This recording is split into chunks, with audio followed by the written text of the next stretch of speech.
청취자 여러분 안녕하십니까. YTN 라디오 수도권 투데이 장원석입니다. 포항 강진으로 인해서 2018학년도 대학 수학능력시험이 일주일 연기돼서 이번 주 목요일 23일에 치러지죠. 세부 대책을 어제 교육부가 발표했습니다. 수험생과 가족들은 지금 공부를 하면서 또 어떤 점을 고려해야 할까요? 잠시 뒤 투데이 포커스에서는 종로학원 하늘교육 임성호 대표이사 연결해서 관련 이야기 나눠보겠습니다.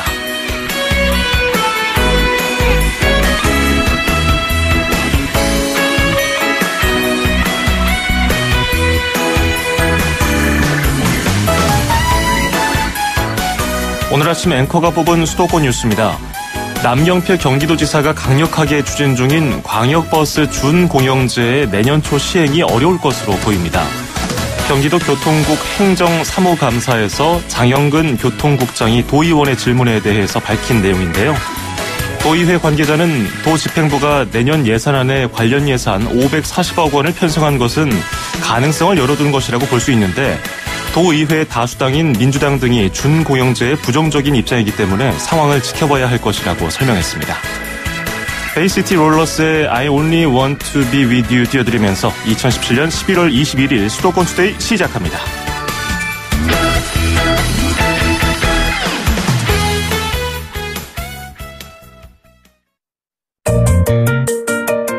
음악과 수도권 뉴스가 한방에 수도권 전문 방송 수도권 투데이.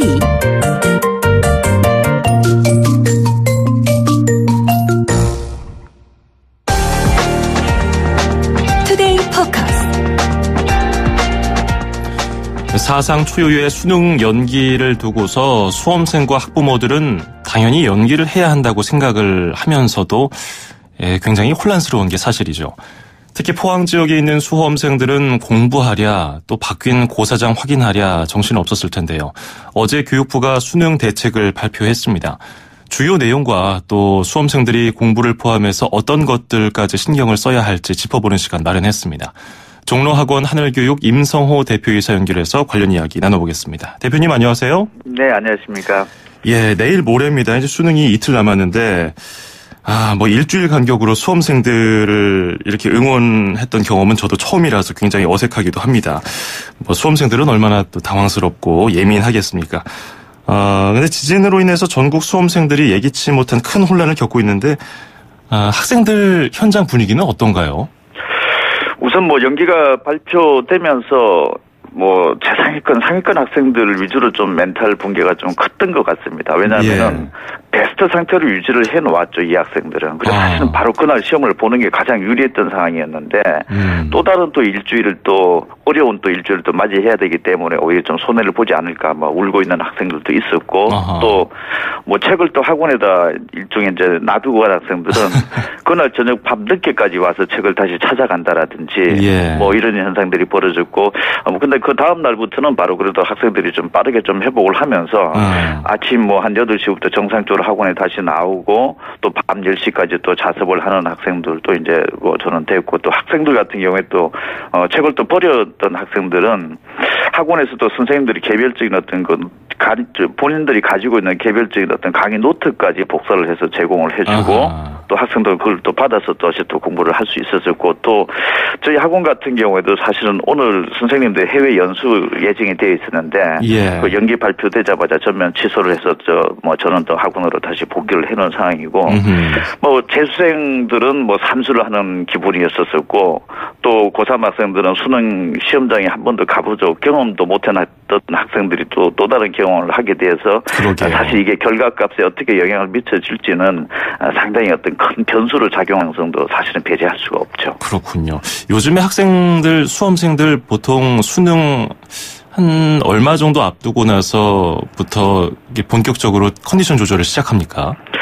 일주일 전부터는 사실은 이제 그 수능 시험 시간 리듬에 맞추게끔 되죠. 자는 시간도 맞추고 공부하는 것도 그 영역 교시에 따라서 이렇게 공부도 하고 그러나요? 그렇죠. 8시 10분에 고사실에 입시를 해야 되는 상황, 그리고 8시 40분부터 1교시 국어 시험이 시작되고 또 2교시 또 수학, 3교시 영어, 탐구 이런 순서대로 공부를 또 시간대별로 맞춰서 공부를 한다라든지 또 그 시간대별로 맞추어서 또 모의고사를 실전처럼 또 풀어본다라든지 또 지침 시간, 그다음에 일어나는 시간, 어떤 신체적, 정신적 리듬을 모두 수능 시험 타임 테이블에 그대로 맞춰서 그렇군요. 준비를 하는 게 한 일주일 전부터죠. 예.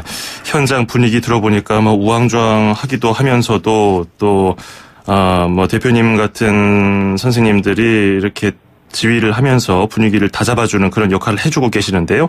어제 교육부에서 수능 지원 대책 또 시험장 운영 방안이 발표됐지 않았습니까? 네네. 일단 이번 주 목요일에는 정상적으로 수능이 진행되고 더 이상 연기가 없다는 것이 정부 방침이죠. 어저께 발표한 내용대로라면은 어쨌든 시험 연기는 더 이상 없다. 그래서 사실은 벌써 일주일 전에 연기 발표가 됐었는데 이제 수능 시험이 사실은 이제 벌써 이틀 앞으로 다가왔습니다. 그래서 수험생들은 우선 시험 연기는 이제는 더 이상 없다라는 게 정부에서 발표가 되었고 또 내일은 오후 2시에 정상적으로 예비 소집이 진행이 됩니다. 포항 지역이었던 또 그렇지 않은 지역의 학생이었던지 간에 지난주에 갔었던 예비 소집 장소로 반드시 가야 됩니다. 예. 그래서 포항 지역이 아닌 지역의 학생들도 고사장은 그대로이지만은 고사실은 변경이 되었습니다. 그래서 고사실의 변경이 어떻게 되었는지 또 포항 지역의 학생들은 또 세부적인 또 지침에 또 전달 사항이 중요한 사항들이 또 공표가 되기 때문에 반드시 내일 예비 소집에 또 가봐야 되고 또 모레는 정상적으로 그 시험이 실시된다라고 하는 원칙이 발표됐다라는 점을 주의해야 됩니다. 예. 그런데 이제 포항의 여진도 계속해서 발생을 하고 있고 앞으로 일어날 여진에 대한 우려도 높은데요. 포항 외에 다른 지역에도 얼마든지 또 지진이 발생할 수도 있고요. 오늘 내일 사이에 또 지진이 난다고 해도 일단 수능 시험 날짜 변경은 없이 진행되는 걸로 보면 될까요?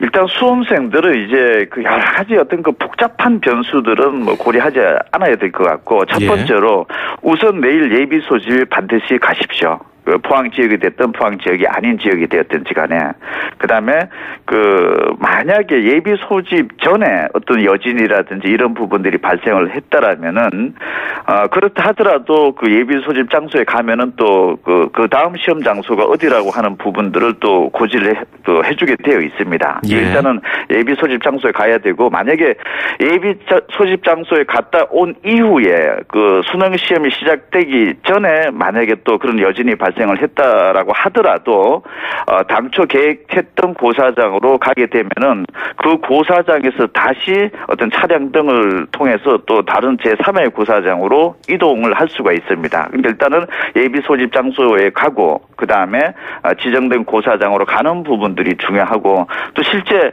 또 시험이 시작되는 상황에서도 무슨 경우에 발생했더라도 진행이 된다라는 부분들이 있기 때문에 어쨌든 수험생 입장에서 예비 소집 장소에서 가고 그리고 추가적으로 상황이 발생했다 하더라도 그 예비 소집된 장소에서 지정된 그 학교에 가면은 다시 또 제2의 장소로 또 이동이 가능하기 때문에 일단 이런 부분만 숙지를 하면 될 것 같습니다. 그렇군요. 그 부분은 또 잠시 뒤에 한 번 더 알아보고요. 그 시험장 입실 뒤에 지진이 일어난다고 하면 혹시나 뭐 시험 전에는 뭐 다른 방안이 있겠습니다만은 듣기 평가를 하다가 지진이 나면은 어떻게 대처를 하면 좋을까요?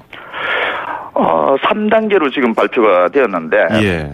경미하다라고 하면은 그냥 그대로 정상적으로 진행이 되는 거고 또 다소 조금 우려될 사항이다라고 하면은 이제 감독관에 지시를 합니다. 그래서 일단 시험이 일시가 중지가 되고 뭐 책상 밑에서 대피를 한다라든지 그런데 책상 밑에서 대피할 정도의 상황이다라면 수험생들은 반드시 생각을 해야 될 게 시험이 재개가 된다라는 원칙을 가지고 있습니다. 그러니까 그 순간 찰나에서도 어떤 시험의 부정행위의 소지가 발생할 수 있는 어떤 개인적인 행동을 자제해야 된다라는 게 가장 크겠죠. 예. 뭐 본인 스스로 뛰쳐나간다라든지 뭐 갑자기 뭐 옆에 학생들이랑 같이 얘기를 한다라든지 이런 부분들이 없도록 하는 게 굉장히 중요한 것 같고 예. 세 번째로 굉장히 큰 상황이 발생을 해서 뭐 운동장 밖에까지 대피를 할 정도의 상황이다라고 하면은 어쨌든 뭐 이거는 감독관의 지시에 따라야 되고 시험장에서는 우선적으로 고려를 해야 될 사항들은 주의를 해야 될 사항들은 개별적인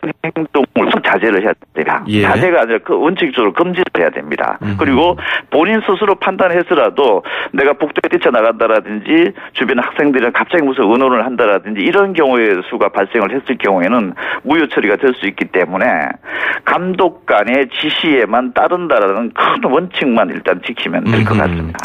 예, 감독관이 어떤 식으로 판단을 할 것이냐, 개인이 굉장히 부담을 가질 것이다. 이런 뭐 우려도 있습니다만은 현재로서는 정부 입장 발표에 따르면 감독관의 판단이 일단 최우선이다. 그런 말씀을 해주신 것 같고요. 이 지진이 만약에 여진이 시험 시작 전에 발생했을 때는 또 어떤 대책을 내놨더라고요. 8시 10분까지 이제 고사장에 입시를 해야 되는데 그 전에 발생하면은 어떻게 해야 됩니까? 그 전에 발생을 하게 되면 일단 그 관내 고사장에서 일단 학생들은 일단 집계를 하게 되어 있죠. 그러면은 8시 10분까지가 입시 시간이니까 어쨌든 학생들이 8시 10분 이전까지는 지정된 고사장으로 우선 가야 된다라는 것만 지키면 됩니다. 그리고 지진이 발생했다라고 하면은 그 장소에서 그대로 대기된 뭐 수송 버스를 통해서 제3의 장소로서 이동을 집단적으로 하게 되어 있습니다. 예. 그러니까 수험생들은 우선 정해진 시간 내에 지정된 고사장으로 가는 것만 지키면 어쨌든 문제는 없습니다. 그리고 제 어떤 3회 장소로서 이동을 하게 됐을 경우에는 시험 시간이 조정이 됩니다. 그 예. 지역의 학생들은. 그래서 이런 부분이 뭐 발생하지 말아야겠지만은 설사 발생을 한다 하더라도 큰 원칙적인 부분들 고사장에 가면 된다라는 부분들 또 시간적인 부분들은 조정이 되니까 크게 또 불이익은 없을 수 있다라는 거. 그래서 어쨌든 정신적인 어떤 몽요라든지 이런 부분들은 뭐 상황이 발생했을 경우 좀 없애는 게 가장 우선시 돼야 되고 그보다 더 우선시 돼야 되는 부분들은 내일 예비 소집 그리고 8시 10분까지 고사장에 반드시 또 가야 된다라는 거. 그리고 또 개별적으로 또 통보도 된다라고 하니까 예. 어떤 핸드폰이란 이런 부분들은 시험장에 와서 그 강의실 안에서도 그 밖에 그 반납을 하면 되는 거기 때문에 휴대폰 같은 것들도 이번 시험만큼은 조금 학생들도 좀 챙기는 것은 어떨까 싶습니다. 그리고 감독관들 혹시 이런 학생들이 또 그 휴대폰을 또 소지를 할 수 있는 학생들이 많기 때문에 이런 사유 때문에 특히 시험 시작 전에는 특별히 좀 주의를 해서 다시 핸드폰을 수거를 한다라든지 이래서 어떤 그 예상치 못했던 일로 인해서 어떤 시험이 무효 처리된다라든지 이런 부분들의 어떤 피해는 최소화 없애는 것이 가장 중요할 것으로 보여집니다. 그렇군요. 뭐 일어나서는 안 될 만한 일들이지만 혹시나 모를 상황에 대비해서 정부가 발표한 가이드라인 그리고 대처 방법에 대해서 간단하게 알아봤고요. 이제 수능이 내일 모레이기 때문에 컨디션 유지하기가 쉽지 않을 것 같아요. 이제 남은 몇 시간이라도 좀 강도 높게 복습을 하면 도움이 되지 않을까 생각하는 학생들도 있을 것 같은데 효율적인 정리 방법이 있을까요?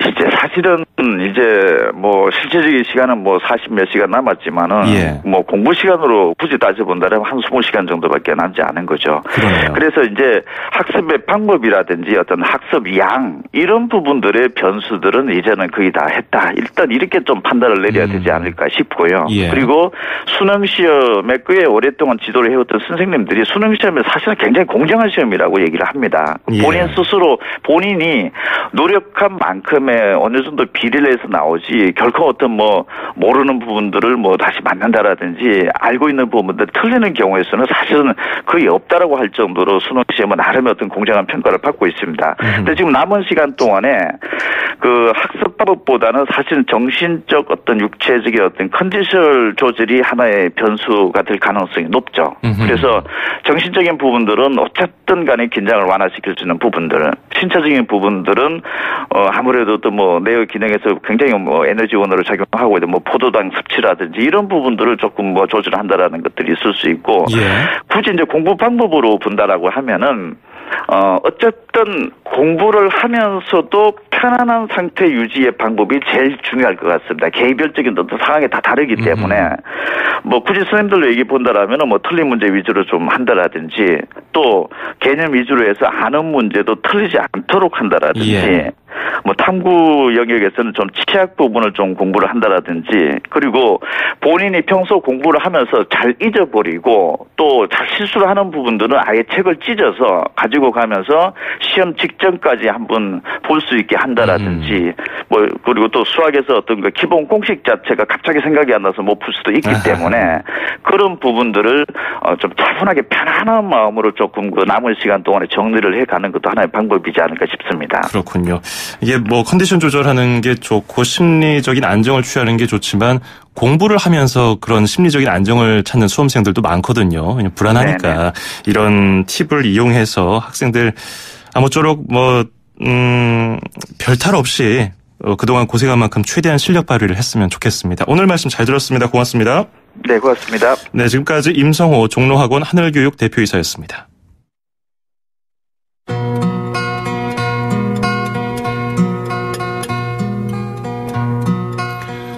돈 맥클린의 And I Love You So 듣고 2부에서 뵙겠습니다. And I love you so. 2,500만 수도권 청취자를 위한 모든 소식이 한자리에 YTN 뉴스 FM 수도권 투데이 FM 94.5MHz YTN 뉴스 FM 수도권 투데이 2부 듣고 계시고요. 저는 아나운서 장원석입니다. 광고 듣고 와서 잠시 뒤에 건강한 이야기 코너 서울시 소식으로 이어가겠습니다. 수도권 투데이 청취자 여러분, 건강하세요. 쉽고 재밌게 풀어보는 건강한 이야기.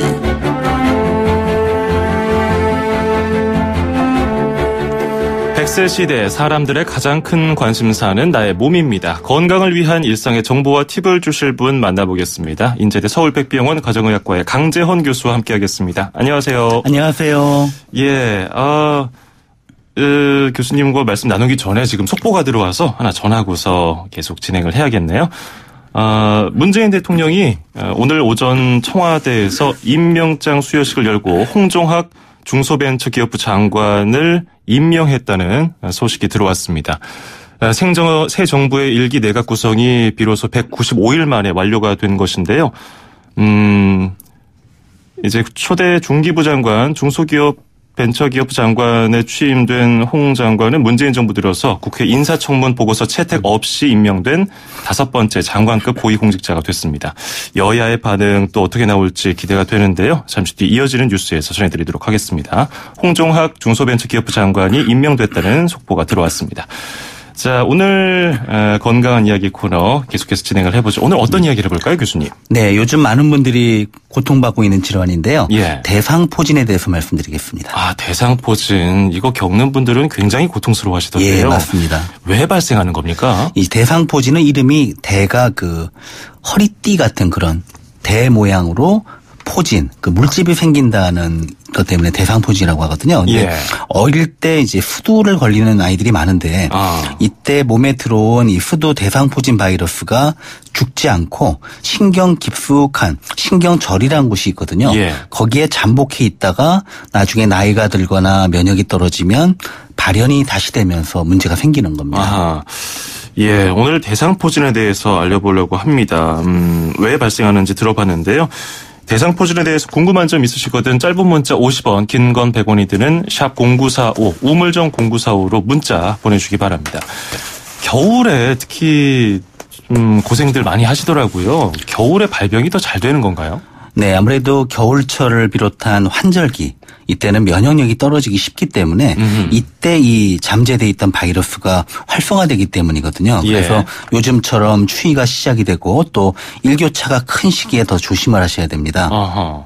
건조하잖아요. 겨울철에는 건조한 것도 대상포진에 더 심각한 그 상태를 유지할까요? 이 병은 호흡기 질환은 아니기 때문에 그렇지는 않고요. 면역력이 떨어질 수 있는 기후나 환경에 영향을 받게 됩니다. 그렇군요. 초기 증세가 감기하고 비슷하다고 하던데 이거는 어떤가요? 예, 사실 이것 때문에 처음에 오진을 하게 되거나 진단을 못 내리는 경우가 많아요. 예. 왜냐하면 초기 증상은 꼭 감기 몸살 증상이에요. 담이 걸린 것처럼 몸이 쑤시고 열이 나고 또 근육통이 생기니까 독감이나 감기라고 생각을 하거든요. 예. 근데 다른 점은 2, 3일 이후부터는 몸의 일부 부위에 물집하고 발진이 생겨요. 주로 몸에 특히 가슴이나 몸통에 많이 생기지만 사실 어디든 생길 수 있습니다. 뭐 눈이라든지 팔, 다리, 귀, 사타구니 어디나 생길 수가 있고요. 예. 또 하나의 특징은 극심한 통증이거든요. 이 바이러스가 그 신경을 손상시키기 때문에 그러는데요. 바늘로 막 찌르는 느낌이 든다든가 타는 듯한 느낌이 들기 때문에 문제가 됩니다. 아하, 그렇게 통증이 심하기 때문에 네. 겨울철에 많은 분들이 고생하고 있는 대상포진. 6375번님이 어머니가 대상포진 예방접종 얘기를 하시던데 네네. 그냥 병원에 가서 맞으면 되나요? 그리고 아이도 같이 가서 맞춰야 될까요? 이렇게 질문 주셨네요. 네, 사실 그 대상포진은 어린아이나 젊은 사람보다는 이제 50대 이후 특히 60대 이후에 많이 생기거든요. 그래서 현재 1회 예방접종을 50세 이상에서 한 번 맞으면 50에서 70% 정도 대상포진 예방 효과가 있다고 하거든요. 그러니까 지금 저 문의 주신 분의 어머님 연배면은 아마 그 연령에 해당되시기 때문에 인근 병의원에서 예방접종을 맞으시면 됩니다. 예. 근데 뭐 연령대가 그 고령으로 갈수록 뭐 대상포진이 더 잘 걸린다고 하면은 특히 성별에 따른 특징도 있을까요? 네, 사실 60세 이상에서 절반 이상 발생하고요. 예. 또 70대 이상에서도 꽤 많이 발생을 하는데요. 확률적으로는 남성보다는 여성 환자의 비율이 높다고 하고요. 최근에는 사실 50세 이전에 젊은 사람들 중에서도 암 환자나 면역력이 떨어지는 질병이 있는 분들 또 과도한 스트레스를 받거나 또는 피로가 있다든가 여러 가지 심리적인 또는 육체적인 스트레스를 받는 경우에는 예. 젊은 사람도 오는 경우가 있습니다. 그렇군요. 자, 짧은 문자 50원, 긴 문자 100원이 드는 샵 0945, 우물정 0945로 오늘 대상포진에 대해서 질문 받고 있습니다. 8265 쓰시는 분께서 56세 여성입니다. 56세에 예방접종을 했습니다. 일생에 몇 번 접종하는 게 좋은가요? 이렇게 질문 주셨네요. 지금 현재로서는 1회 접종을 하는 것으로 돼 있고요. 예. 여러 번 접종하지는 않는 것으로 돼 있고 특히 그 예방 효과가 가장 큰 시기는 접종 후 10년간이라고 얘기를 하고 있습니다. 그렇군요. 고통이 극심하다고 들었는데 우리 일반인들은 뭐 예측하기는 어렵고요. 뭐 당사자들만 알 수 그렇죠. 있겠죠. 정확한 것은. 예방할 수 있는 방법은 뭔가요? 사실 적극적으로 예방하는 것은 예방접종이 제일 확실하고요. 예. 아무래도 이제 연령 증가는 본인이 막지 못하지만 과로한다든지 스트레스를 많이 받는다든지 영양 불균형이 있는 부분 이런 경우는 그런 경우가 그 재발 또는 그러니까 면역이 떨어지면서 이 대상포진이 생기기 때문에 이 부분을 주의할 필요가 있고요. 또 하나 중요한 것은 발병을 했을 때 물집이 생기고 3일 이내에 약물 치료하면은 나중에 통증이 사라지고 완치가 되는 경우가 많은데 이 골든타임을 넘기게 되면 치료를 받아도 몇 개월 또는 몇 년 동안 극심한 통증이 지속되는 경우가 있기 때문에 치료를 적절한 시기에 받는 게 또 중요합니다. 그렇군요. 의심해 볼 만한 증상이 아까 몇 가지 있다고 말씀해 주셨는데 8256번님 허벅지 안쪽이 너무 쑤시는데요. 조금 불긋불긋하게 올라와 있긴 한데 뭐 수포까지는 없습니다. 혹시 대상포진 가능성이 있을까요? 이렇게 질문 주셨어요. 물론 그런 증상이 있는 경우는 여러 가지 원인이 있겠지만 의심은 해보셔야 되는 게요. 허벅지도 대상포진이 생길 수가 있고요. 처음에는 감기 몸살 기운이 있다가 그 부위에 통증이 먼저 생기고요. 물집이 나중에 생겨요. 그래서 하루 이틀 더 지켜보시고 나중에 발진이나 물집이 생기는 게 느껴지면 바로 병의원에 가서 약물 치료를 받으시는 게 좋습니다. 아까 골든타임이 한 3일 정도라고 3일입니다. 하셨나요? 그러면 뭐 좀 애매하다 싶으면 바로 병원 가서 진단 받아보는 게 중요할 것 같고요. 그게 좋습니다. 예, 뭐 면역력도 가장 중요하다고 또 말씀해 주셨고요. 0181번님, 저는 30대 후반입니다. 친구가 대상포진으로 너무 고생하는 걸 보니까 저도 겁이 나던데요. 젊은 사람들도 요즘에 대상포진 걸릴 수 있다고 하던데 30대도 예방접종 맞아야 하는 건가요? 이렇게 질문 주셨습니다. 사실 예방접종은 그 예방 효과가 얼마나 큰가를 따지게 되는데요. 예. 물론 20, 30대도 대상포진이 오긴 하지만 확률은 사실 굉장히 낮은 편이기 때문에 또 100% 예방되는 게 아니다 보니까 30대는 예방접종을 권고하고 있지는 않습니다. 그렇군요. 대신 그보다는 의심되는 증상이 있을 때 빨리 병의원을 방문해서 예. 적시에 진단과 치료를 받는 게 중요합니다. 그리고 9870번님 59세 여성입니다. 항문 주변에 대상포진을 앓고 지나간 지 3년 정도 됐는데 여전히 통증이 많이 심한데요. 방법이 없을까요? 이렇게 질문 주셨어요. 네, 사실 이런 분들이 문제인데 겉보기는 아무 문제 없이 멀쩡해 보이는데 본인은 잠을 못 이룰 정도로 극심한 통증이 있거든요. 예. 이런 경우는 대개 약물 치료를 제 시기를 놓친 이유인데요. 진통제라든지 또는 그 부위에 주사 치료나 신경을 차단하는 신경 차단술 같은 예. 그 다음 차원의 치료들이 있거든요. 예. 그래서 병원을 찾아가셔서 그 부분에 대한 치료를 받으시는 게 좋을 것 같습니다. 그리고 1092번님 안녕하세요. 분당에 사는 40대 주부입니다. 저는 물집이 몇 달에 한 번씩 올라와서 병원에 가서 약도 먹고 주사도 맞고 옵니다. 병원에서는 대상포진이라기보다는 단순 포진이라고 하는데 대상포진하고 단순 포진하고는 어떤 차이가 있고요. 그리고 단순 포진이라면 예방접종 해야 할까요? 입술 밑에도 염증이 있어요. 이렇게 질문 주셨네요. 네, 이분은 아마 제가 보지 않아서 정확히 모르겠지만 헤르페스를 비롯한 단순 포진일 확률이 높은데요. 예. 대상포진과 차이점은 그 통증이 차원이 다릅니다. 그러니까 일반 포진은 포진 때문에 생기는 통증 심하진 않거든요. 예. 근데 대상포진은 누구나 병원에 응급실에 뛰어가야 될 정도로 극심한 통증이 나중에 오기 때문에 그런 면에서 차이점이 생깁니다. 일상생활이 불가능할 정도로 그렇습니다. 통증이 오는군요. 대상포진의 경우. 그러면 대상포진이 의심되면은 어떤 조치를 취하면 좋고요. 또 음식은 조심할 게 없을까요? 네, 사실 음식은 뭐 특별하게 대상포진 예방에 좋은 그런 음식은 없지만 고른 영양 섭취를 해서 면역력을 높이는 게 가장 중요합니다. 특히 푸른 채소, 과일, 그다음에 단백질이 풍부한 생선이나 육류 고른 섭취가 가장 중요할 것 같고요. 예. 그다음에 발병을 할 경우에는 조금이라도 의심되면 일단 병의원을 찾아서 진단을 받는 것. 그게 그 차선의 또 해결책과 예방책이 되겠습니다. 그렇군요. 질문 하나만 더 보죠. 9175번님이 저희 할머니가 대상포진을 앓고 치료는 받으셨는데 치료가 늦어서 그런지 자꾸 재발이 됩니다. 이런 경우도 늦었지만 예방접종 맞으면 효과가 있을까요? 이렇게 질문 주셨네요. 네, 이 부분에는 좀 논란이 있거든요. 예, 그렇긴 한데 일단은 그 대상포진이 드물긴 하지만 이제 재발을 하는 거로 돼 있고요. 예. 이제 그 부분보다는 그때그때 적절히 치료하는 게 더 중요할 것 같습니다. 예, 역시 골든타임이 가장 예. 중요하기 때문에 좀 모호하다, 본인이 판단 내리기 어렵다 하면은 병원 찾는 게 가장 그렇습니다. 중요하고요. 면역력은 건강의 기본이군요. 네. 자, 오늘 말씀 여기까지 듣죠. 고맙습니다. 감사합니다. 네, 지금까지 인제대 서울백병원 가정의학과의 강재헌 교수였습니다.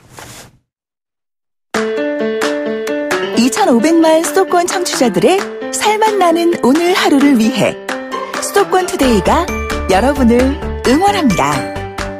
꼭 알아두어야 할 수도권 핫 이슈를 쉽고 자세하게 들여다보는 투데이 포커스.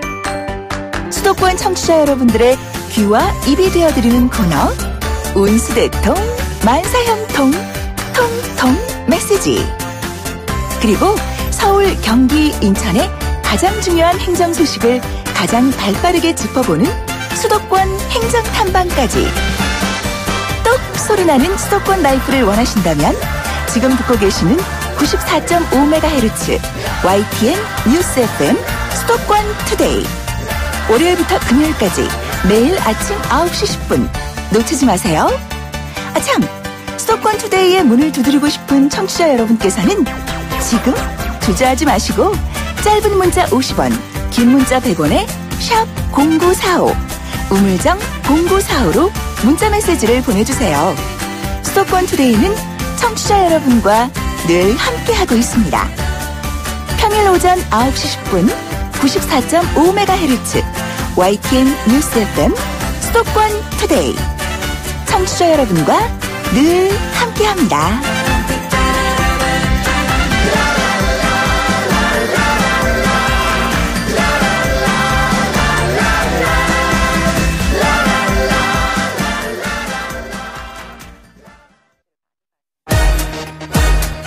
출입처 기자들의 수첩을 살짝 가장 빠른 수도권 소식을 전해드립니다. 여기는 출입처입니다. 네, 출입처로 가보는 시간, 오늘은 서울시청으로 가보겠습니다. YTN 김선희 기자와 함께합니다. 김선희 기자, 안녕하세요.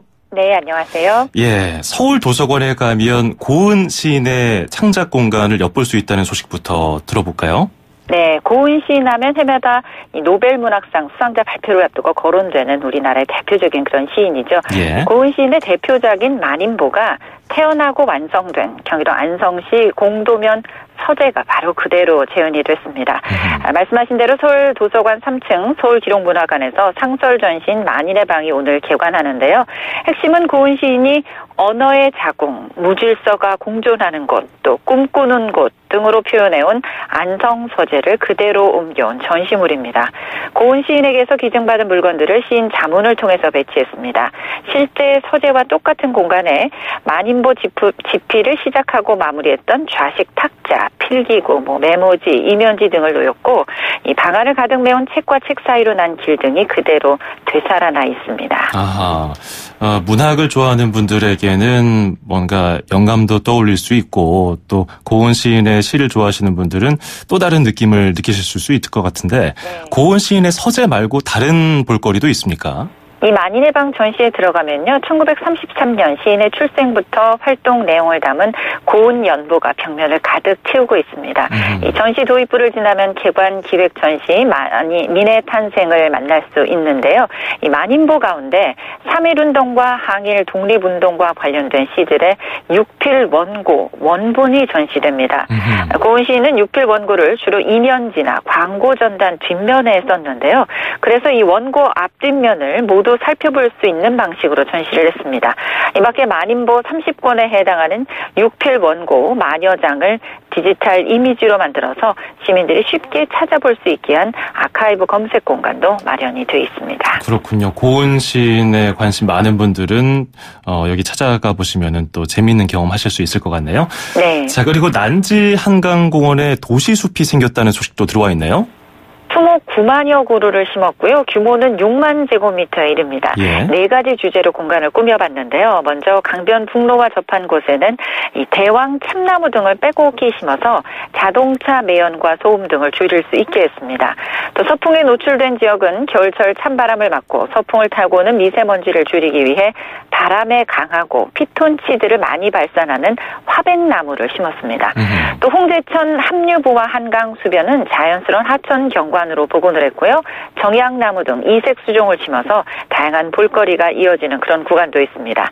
내년 봄에는 새롭게 조성된 난지 한강숲에서 겨울을 이겨낸 나무들의 다채로운 빛깔과 향기 한번 즐겨보실 수 있을 것 같습니다. 네, 또 기대가 됩니다. 자, 그리고 반려동물처럼 반려식물이라는 게 있었나 보네요.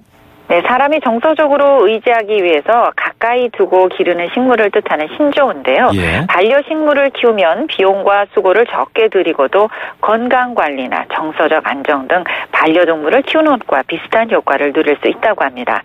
서울시가 올해 70살 이상 저소득 독거노인 2,000명에게 이런 반려식물을 나눠줬습니다. 전문가로 구성된 식물선정위원회에서 아이비와 고무나무 등 공기 정화 능력이 우수하고 또 관리하기 더 편한 그런 품종으로 골랐어요. 단순히 식물을 나눠주고 끝나는 게 아니라 원예 치료사가 정기적으로 방문을 해서 식물 관리 방법을 안내하고 전화로도 사후 관리를 진행했습니다. 이 반려식물 보급 대상 사업 대상자 170명을 포변 조사해봤더니 이 반려식물을 기른 뒤에 감정과 에너지 점수가 올랐다는 그런 좋은 결과도 나왔습니다. 이 반려식물을 키우면서 우울감과 외로움이 일부 해소되는 긍정적인 효과가 나타났다는 게 서울시의 해석입니다. 이에 따라 서울시는 반려식물 보급 사업을 앞으로도 지속적으로 펼쳐나가겠다고 밝혔습니다. 예, 그렇군요. 오늘 소식 여기까지 듣겠습니다. 고맙습니다. 감사합니다. 네, 지금까지 YTN 김선희 기자였습니다.